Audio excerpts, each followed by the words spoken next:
Hi, all. Thanks so much for watching Making Healthcare Work for You, Different Perspectives and Empowering Solutions. I'm Stephanie Fields, joined by my co-host, Dr. Apoorv Gupta, and today we welcome Erik Anderson, who is a patient care executive at Adventist Health Castle. Thanks so much for being here. Thank you for having me. This is going to be a really great conversation because I really love your personal story. You said you've worked for the organization for 27 years, and whenever you got there, you just felt the sense of Aloha. You knew something was different. What was that feeling, and why did you know that you were hooked and you had to stay? Um, I, I don't know how to describe it. It was just walking through the doors of the organization on day one was palpably different. I think people made eye contact in a different way. They felt genuine. They smiled. We laughed. We had fun together. It was just a different place to work, and it didn't go away. From day one, I begged HR for a job, and yeah, the rest is kind of history.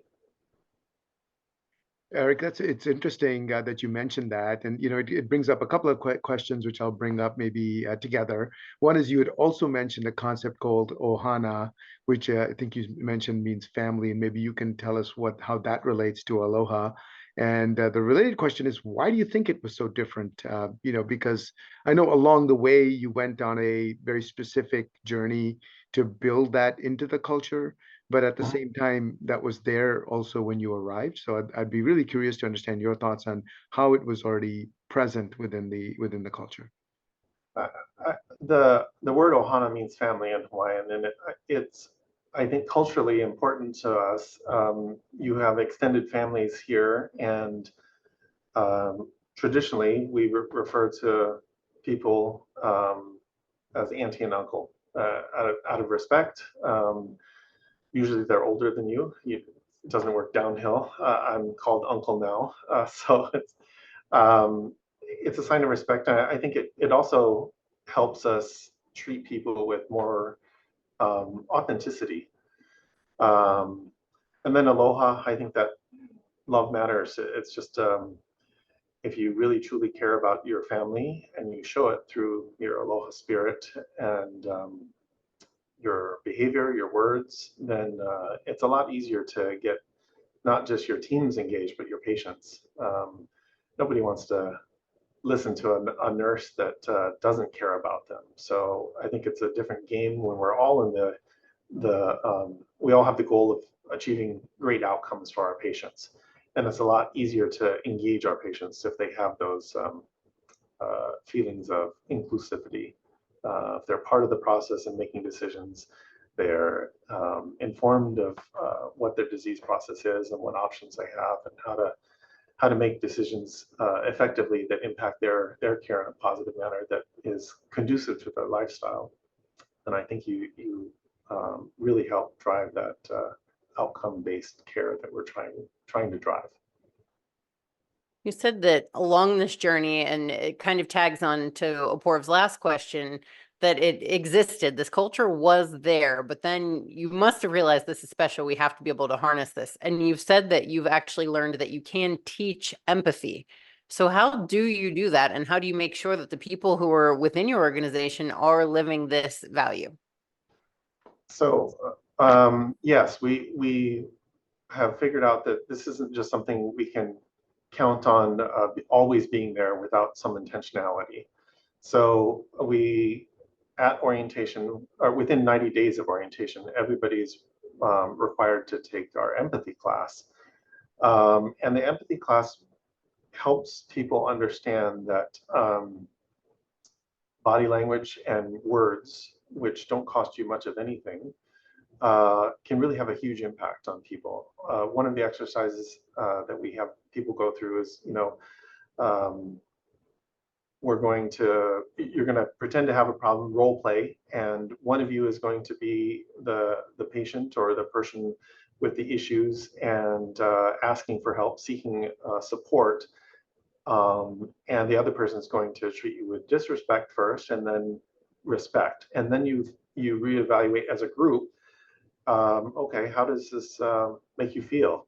And without question, everybody feels sad, disappointed, shamed when they aren't supported, and it's why are you here? You shouldn't be here for this. This should, you belong in the urgent care or the primary care. How come you didn't follow up with your doctor? Berating, condescending, all those attitudes that I think are easy to come in a stressful environment like healthcare. But as soon as you switch them to, I'm so glad you're here and I'm here to help you. And I can't imagine how much pain or suffering you're in, but I want you to know that Dr. Gupta and I are going to take care of you today. All of a sudden they go from feeling frustrated and angry to, oh my gosh, I feel safe, and I think that I can trust these people. And it leads to that first step of engagement with our patients. So I think that's been a real eye opener for some of our team members to really see that across the board, not just with me and, maybe I'm special and I like this talking to people nicely thing, but when you talk to people nicely and you use keywords at key times, you can really make a difference in the impact of their care. So I love that that. answer your Eric. question? Yeah, Yeah. that's wonderful. That's really good to know. I mean, I guess every so often we get into this conversation, and a lot of people wonder whether empathy is just innate or whether it can be Mm, taught. And I'm sure that debate is going to rage, but I love to yeah. hear your perspective on it and know that from your perspective, you think it is teachable and trainable, and you can see the benefits of it. So Yeah. wonderful to know. My question, I think, connects back to that. You had mentioned a little while ago the Love Matters campaign. And I Mm. guess what I wanted to understand is that, again, was that a campaign that was initiated at a certain point, or has it always been just a part and parcel of what the organization is? And in addition to things like training for empathy, what are the other components of that Love Matters campaign?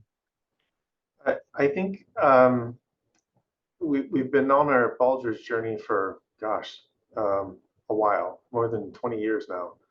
Um, and it took us a long time to reach our state's highest award, so we would be eligible for to apply for the Malcolm Baldrige National Quality Award. Along that journey, my predecessor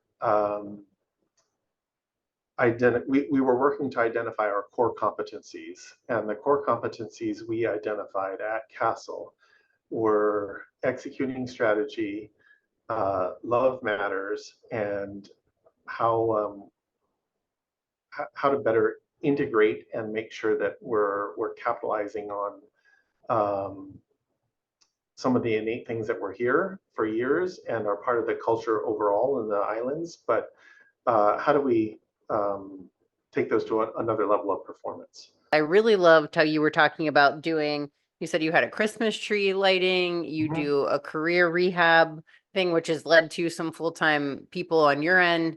And it's just going above and beyond in a different way, because you're not just giving them great care while they're there. You're thinking of them and really in a holistic way. Yeah. So why does that matter so much? Well, I I'm a quality person. I spent my time in the ER and then moved into quality, was part of our Malcolm Baldrige process, and then moved into this role for the last 4 years. But it's really not about quality per se. I think everybody expects that you have safe care in healthcare, right? Just as you would a clean room in the hotel industry. It's more, how do you stand out and really how do you be different? And we were started out of a need in our community. Our community has some healthcare issues, access in particular. And so I think we've decided specifically that we want to engage with our community in a different manner. How do we connect and be part of our community and not just the hospital down the street? And so for years, we've had our Christmas tree lighting where we probably get 3,000 or 4,000 people on campus and out in the parking lot in the grassy lawn to celebrate the lighting of our Christmas tree. Sponsor healthcare events. We have a farmers market every Sunday with partners, community partners that use our empty lot on the weekend. And our team enjoys it. They get to go out and get some fresh produce, food, and other things, and our community comes and sees us in a different way. And I think part of our intentionality around it, our hope, is that people come and seek healthcare maybe when they don't need it, and you get more primary prevention. I trust this healthcare provider in my community, and they're telling me I should probably see my doctor once a year, so maybe I shouldn't wait 5 or 10. Maybe I should do my health screening exams like my doctor asked. I trust them. I see them at the open market or the farmers market on Sunday. And so how do you bring a community together to really participate in health in a different manner? I think our hope is to be different and use our community to be what they need, which isn't necessarily an ER that's open 24/7 or a hospital down the street that does well on quality. It's really interesting to think about how you're thinking so differently about community. It's very refreshing because a lot of people think about community, but I think the needs assessments that they use to conduct that are still pretty much more hospital centric. And it Mhm. sounds like you're trying to invert that and really look more at the community. So do you have any formal mechanisms by which you figure out what the community is looking for, or different ways for the community to participate in the governance process, or advisory Yeah. councils or such that you could help us understand? Community Governing Board obviously is a big connection with our community. We have some engaged community board members that really help identify potential opportunities. We have a director over our mission and community engagement. We have an executive over mission and community engagement. It's important enough for us to really start funding things that weren't there when I started 27 years ago. So I think we're also listening to our community. That Baldrige process of the voice of the customer. What is our customer saying they need? I think we identified that our partnerships with the healthcare classes in the high schools, to realize that it's not just nurses and physicians. I mean, you need dietitians, facilities workers, biomed people. There's all kinds of different jobs in healthcare that I think I know when I was younger had no clue about, right? So how do you get your community to be aware of all the different ways they can help support their community? I think a lot of us, myself included, grew up and continue to live in this community and want this hospital to be there for the community. There's certainly other ways than just providing healthcare to do that. So how can we expand our education programs and provide meaningful ways for our community to not only have a decent paying job, but a career path that opens up doors. We've partnered with a university to come in. I got my MBA while I was going to work, so to speak. So rather than finishing up my day at 5 o'clock, I'd walk down to the auditorium and with, I want to say 35 other people, a lot of physicians, nurses, and other students that had come from both Castle and other facilities in the state, got together and worked on the MBA together over 18 months. So just unique ways to be something different. I think it really brought us together. It was great to get an MBA, but it was way more beneficial to be able to sit down with, I think, 5 physicians, 1 APRN, and a bunch of other healthcare workers, nurses included, and get to know each other in a different way, learn together, and really trying to focus on how to improve healthcare and overcome some of the challenges that we're currently working through. So I think that's pretty unique. Most people, take online classes at some university that's offered online, or they go to a university, but it's more, there's less connectivity. I mean, we're rounding on the floors and I see somebody in my class and all of a sudden we start talking about the project that we're working on or something. So, and how it applies to patient care. And so I think that bonding, and continues today. I finished the MBA years ago and we still see each other in the hallway and remember that time. So I think it leads to caring about each other in different ways and healthcare in different ways. So That's really fascinating. I just keep going back to the way that you think about community, and his last question was almost exactly what I was going to ask you, and then you answered it really point by point.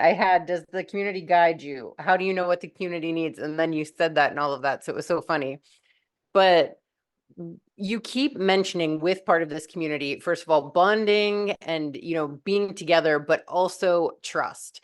And you've mentioned, I think it was in the pre-interview, you were talking about the openness and the transparency between people and really anticipatory service of what they need, giving them a welcome video when they arrive so they know what to expect. They're not confused why you're doing certain processes. yeah. And so how do you build that trust and still maintain that open environment? Because I think it's tough sometimes when you cross a certain level of comfort of like, oh, this is really fun. I appreciate that they're doing this. I feel so thankful that my family's here, that I'm here. But then they tell you something that you don't want to hear. And it's like, it builds that wall back up. But you seem to be able to do that. And you said it was reciprocal. Yeah, I think like in any family, I think there's the unconditional love, but there's also tough love in holding people accountable, whether that's a patient or us. I think that's a two-way street. How do you deal with it? It's been a while since I had somebody come up and say, I'm never coming back.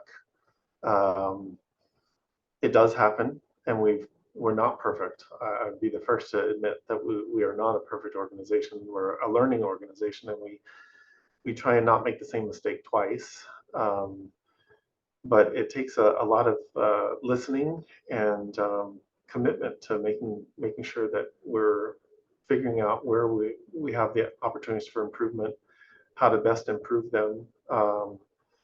We used to have a much more robust patient family advisory committee that would also be a listening post, and it's in the process of being rebooted post-COVID. And I think my hope is that we get some of those engaged community members back that want to help us identify things that, hey, this isn't an issue yet, but here's what I see, a near miss, so to speak, an opportunity for improvement where we have a community that's telling us we're starting to slip before we have a major failure, so to speak. I'm really enjoying listening to you, and particularly to this last answer, which as Stephanie posed. It's not an easy answer, but I really appreciated you just grappling with it, vulnerably with us, just trying to understand that sometimes it isn't perfect. I really, really appreciate that. But one question that comes up for me is when you had mentioned that love is a competency, and that you had kind of understood that as a strength of yours as you started looking at the Baldrige journey. How did you know that love was a competency? And then specifically, how did that get better developed and I guess leveraged as you wound up continuing down the Baldrige journey? Not to mention, we should have said we don't want to overlook this that Adventist Health Castle won the Baldrige Award nationally in 2017. So, with that as a context, how did you further build upon the love competency, and how did it come out in the Baldrige journey? The way we approached our core competency is what's our special sauce? What makes us stand out? What makes us different? And I think we felt as though the love that I found on day one, the love that I hope other people feel as they walk through our hallways, as they receive care, sets us apart. And so I think we doubled down on saying that we are better at this and we can get even better. I mentioned earlier that, if you can't measure it, you can't manage it. So measure what you treasure. We measure engagement, participation, patient experience, of course, but even turnover. Do we have too much first year turnover? Do we need one of the issues we had once upon a time? What we did have too much first year turnover, and we realized that we had new hires that were coming on board and were kind of getting lost. So we created a Okupu program. Okupu means to grow or plant a seed. And we really created curated program around retention of those first year people where they're not walking around lost. I think everybody can relate to that first day at work where you don't know where the bathroom is, you don't know who to eat with, and all those things. And so we created a buddy, so you had somebody to eat with, and somebody would follow up with you a week before work and kind of review some of the questions that might be outstanding, meet you on the first day of work, escort you down to the auditorium, but to really help feel that love on day one and then continue it throughout that first year. But we also measure recovery coupons. You know, if you have a delay in care, an outpatient procedure gets bumped or something, hey, I'm really sorry, you're going to have to wait for your loved one. Here's a recovery coupon. You can get a meal down in our bistro downstairs. I hope this doesn't change your view of us. I remember when I was in quality, I could actually predict with some sense of reliability which departments were going to have worse patient experience scores based on how many recovery coupons would be handed out. If you were handing out recovery coupons, your patient experience would be good. If you did not hand out recovery coupons, you were not going to fare well. And then we've even measured thank you cards in the past. We required that leaders in particular would write at least 10 thank yous a month. And so we audited that on a regular basis. But gratitude, I think, is part of that love matters piece. And so how do you show gratitude, and how do we know that you're doing it consistently? That's fantastic. Thank you so much for being here, Erik. This was a fantastic conversation. Pleasure. So much appreciated. Thank you. Thank you all for watching. We'll talk to you soon. Bye-bye.